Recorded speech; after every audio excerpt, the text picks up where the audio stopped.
after, like a week away, man. I gotta, like, work back up to what I had been able to record. You know, I don't know where the mic on this thing is, so maybe let's not push it all the way down to the bottom in case it's, like, right where that thing is pushing into. Alright, let's go. Today we'll be continuing Les Miserables by Victor Hugo. Book 3rd, in the year 1817.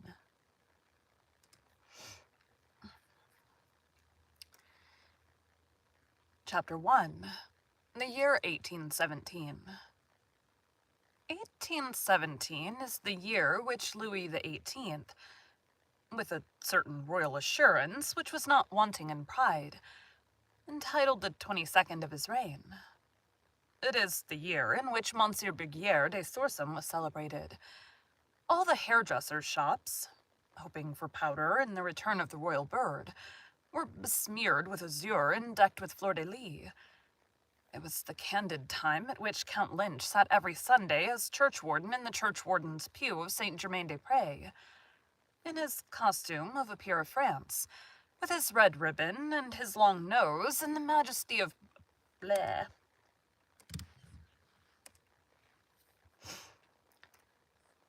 With his red ribbon and his long nose and the majesty of profile peculiar to a man who has performed a brilliant action. The brilliant action performed by Monsieur Lynch was this: being mayor of Bordeaux, on the 12th of March, 1814, he had surrendered the city a little too promptly to Monsieur the Duc d'Aiguillon, hence his peerage. In 1817 fashion, swallowed up little boys of from 4 to 6 years of age in vast caps of Morocco leather, with ear tabs resembling Esquimaux mitres. Mitres? Meters, that's what?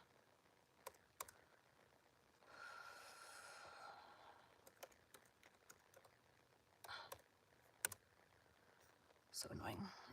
Okay. E-S-Q-U-I. Esqua. Well, this is it, but it's supposed to have an X. Eskimos. M-I-T-R-E-S. Miter.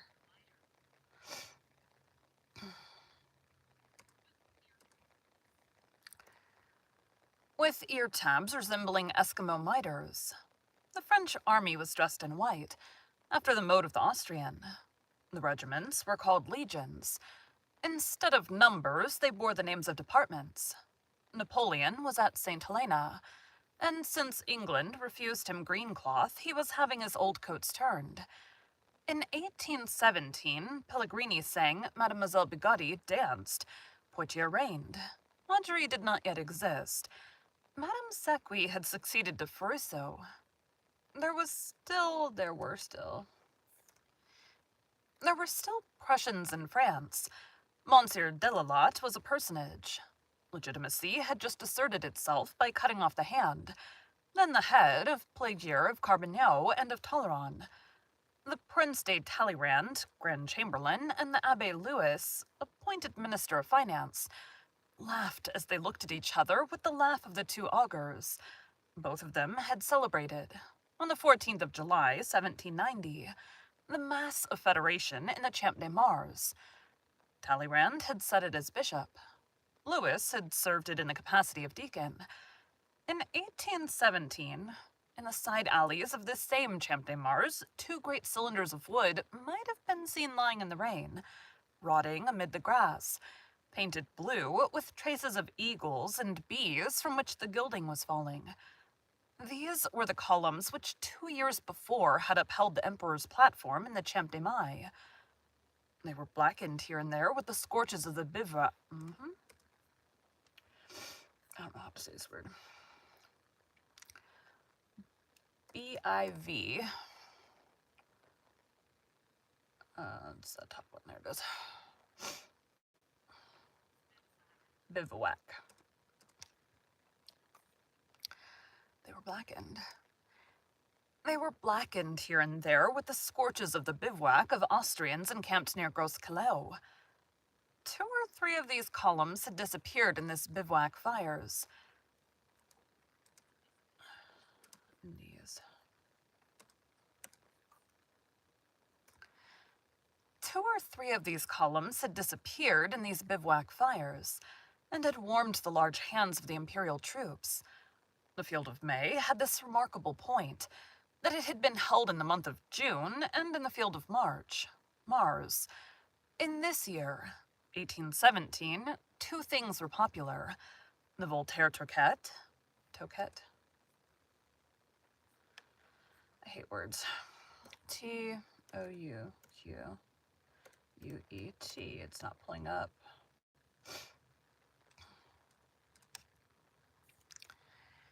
The Voltaire Toquette and the snuff box a la Charter.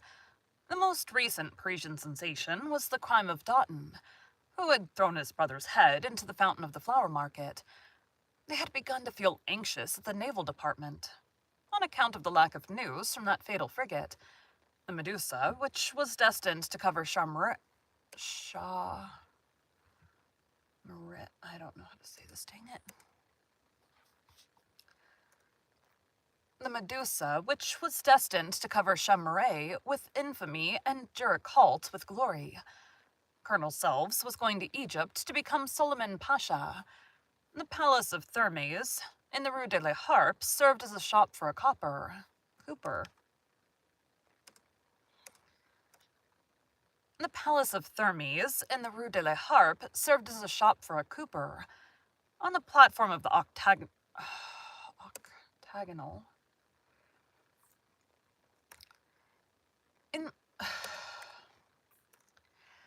On the platform of the octagonal tower of the Hotel de Cluny, the little shed of boards, which had served as an observatory to Messier, the naval astronomer under Louis XVI, was still to be seen. The Duchess de Duras read to 3 or 4 friends her unpublished Orica, and her boudoir furnished by X, in sky-blue satin. The ends were scratched off the Louvre.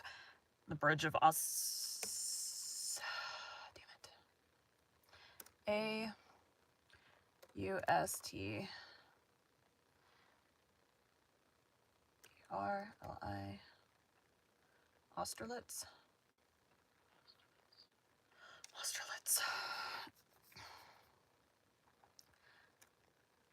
The bridge of Austerlitz had abdicated, and was entitled the Bridge of the King's Garden, du Jardin du Roi, a double enigma which disguised the Bridge of Austerlitz and the Garden des Plantes at one stroke. Louis XVIII, much preoccupied while annotating Horace, with the corner of his fingernail. Heroes who have become emperors, and makers of wooden shoes who've become dolphins and had... There's no and there. And makers of wooden shoes who've become dolphins had 2 anxieties, Napoleon and Mathurin Brunot. The French Academy had given for its prize subject the happiness procured through study. Monsieur Bellart was officially eloquent. In his shadow could be seen germinating that future Advocate General of Bro, dedicated to the sarcasms of Paul Louis Courier. Damn it. I don't know if... March... A-N-G-Y...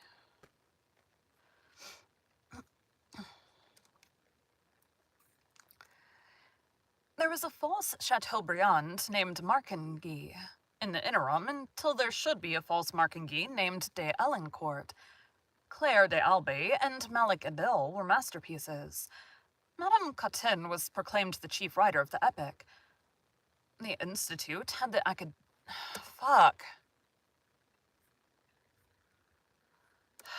C-A-D-E-M-I-C-I-A-N...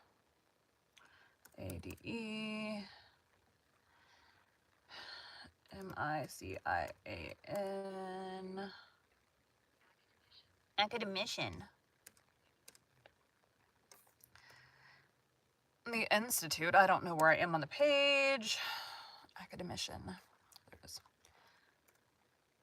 The Institute had the academician Napoleon Bonaparte stricken from its list of members. Bonaparte.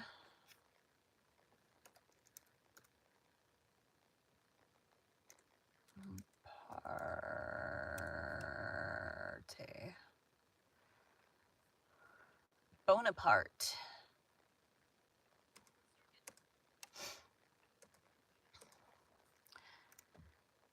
The Institute had the academician Napoleon Bonaparte. The Institute had the academician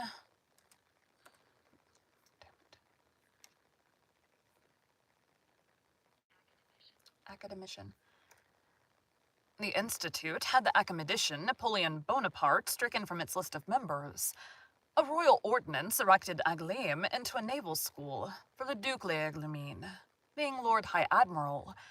It was evident that the city of Angoulême had all the qualities of a seaport. Otherwise, oh my god, why? Monarch. I-C-A-L, go. Monarchical. Otherwise, the monarchical principle would have received a wound. In the Council of Ministers, the question was agitated whether vignettes representing slack rope performances, which adorned Franconi's advertising posters, and which attracted throngs of street urchins, should be tolerated.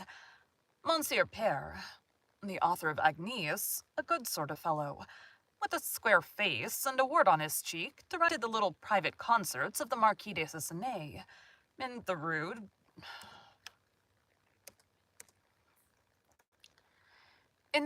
Ville-l'Aventine. I don't know how to say any of these words. Any of them. Rue Ville-l'Aventine. In the Rue Ville-l'Aventine, all the young girls were singing The Hermit of Saint Yvel, with words by Edmond Gerard. The Yellow Dwarf was transferred into Mirror. The Café Lemblin. The Café Lemblin stood up for the Emperor against the Café Valois.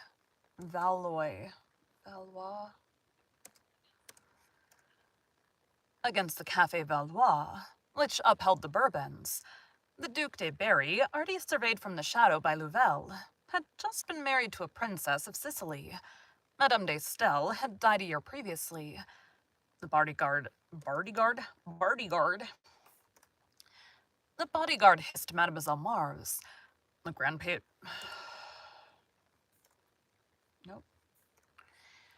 The grand newspapers were all very small. Their form was restricted, but their liberty was great. The Constitutionnel was constitutional. La Minerva, called Chateaubriand. That tea made the good middle-class people laugh heartily at the expense of the great writer. In journals which sold themselves, prostituted journalists insulted the exiles of 1815. David had no longer any talent. Arnault had no longer any wit. Carnot was no longer honest. Soult had won no battles. It is true that Napoleon had no longer any genius.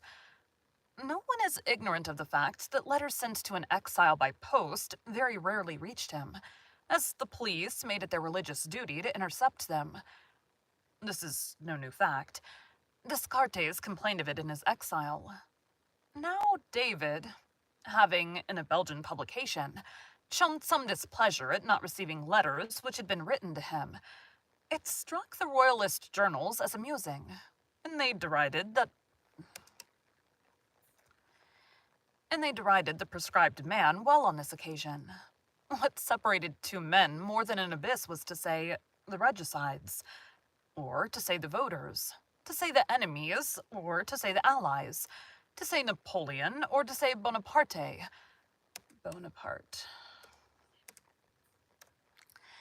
To say Napoleon, or to say Bonaparte. All sensible people were agreed that the era of revolution had been closed forever by King Louis XVIII, surnamed the immortal author of the Charter. On the platform of the Pont Neuf, the word Redivius was carved on the pedestal that awaited the statue of Henry VI.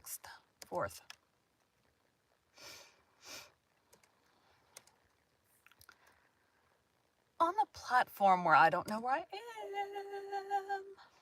On the platform. On the platform of the Pont Neuf, the word Redivius was carved on the pedestal that awaited the statue of Henry IV, Monsieur Piet. In the Rue Therese, number 4 was making the rough draft of his privy assembly to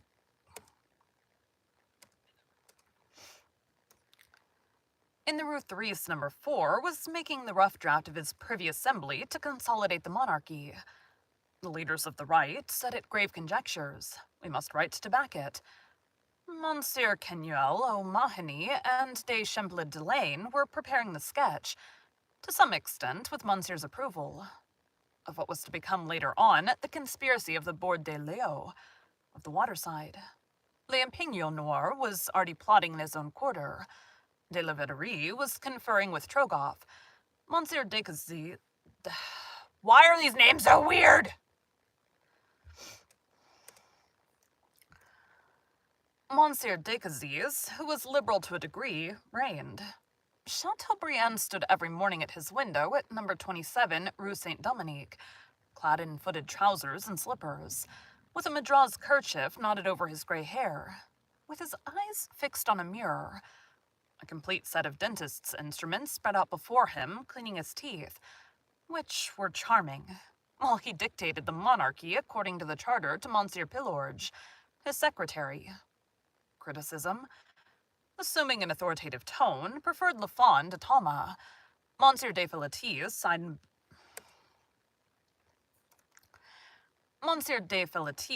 himself.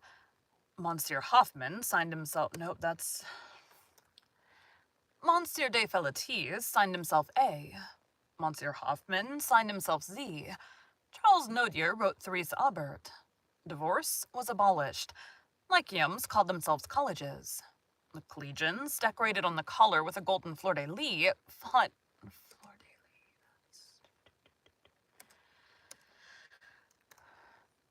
The collegians, decorated on the collar with a golden fleur-de-lis, fought each other apropos of the King of Rome. The counterplace of the chateau had denounced to Her Royal Highness Madame the portrait everywhere exhibited of Monsieur the Duc d'Orléans, who made a better appearance in his uniform of a Colonel General of Hussars than Monsieur the Duc de...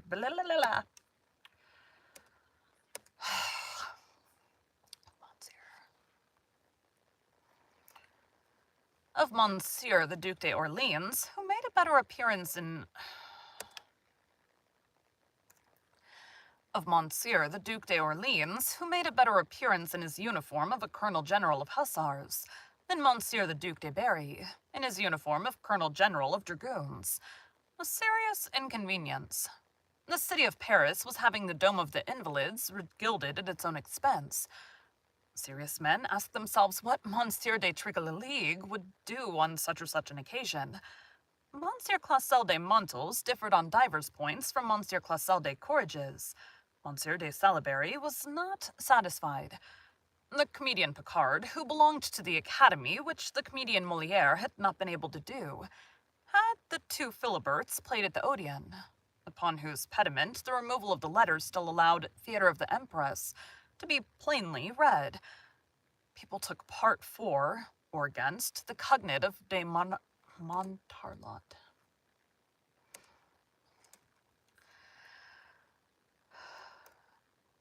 People took part for or against Cognate de Montarlot.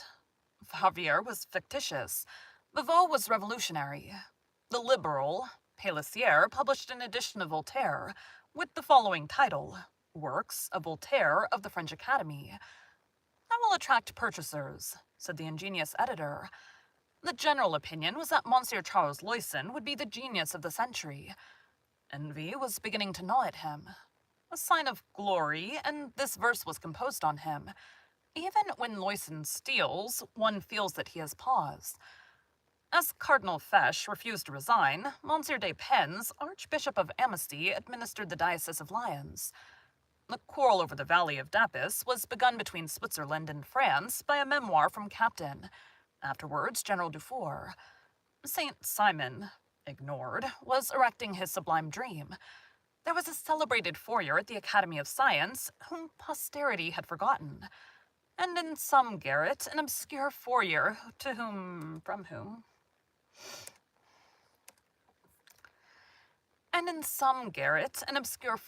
whom the future will recall, Lord Byron was beginning to make his mark.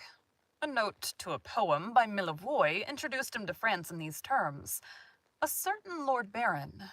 David Dangers was trying to work in marble. The Abbé Caron was speaking in terms of praise to a private gathering of I don't know this word. I don't know how these names, dude. Seminarists? Maybe? Seminarists.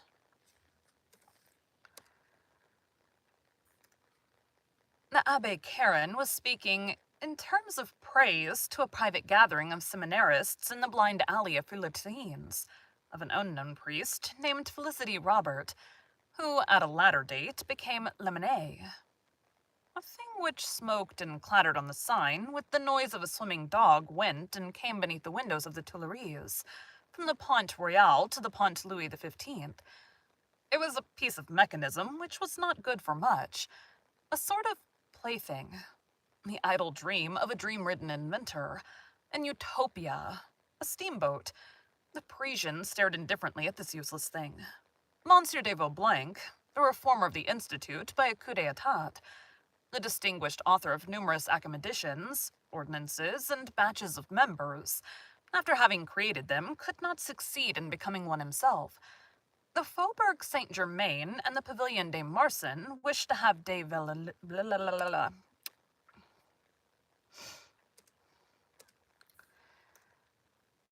Faubourg, I don't know where I am, Saint-Germain. The Faubourg Saint-Germain and the Pavillon des Marsan wished to have Monsieur de Laview for prefect of police, on account of his piety. Dupuytren and Recamier entered into a quarrel in the amphitheatre of the School of Medicine, and threatened each other with their fists on the subject of the divinity of Jesus Christ. Cuvier, with one eye on Genesis and the other on nature, tried to please bigoted reaction by reconciling fossils with texts and by making mastodons flatter Moses.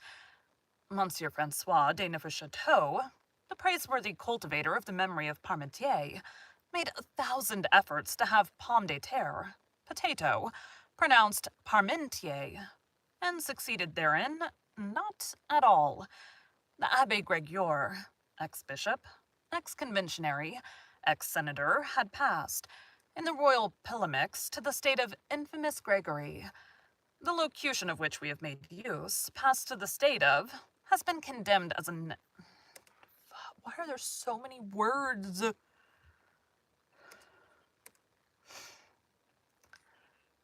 Has been condemned as a neologism by Monsieur Royal Collard. Under the third arch of the Pont Jana, the new stone with which, the 2 years previously, the mining aperture made by Blucher blew up the bridge had been stopped up, was still recognizable on account of its whiteness. Justice summoned to its bar a man who, on seeing the Comte d'Artois, entered Notre Dame.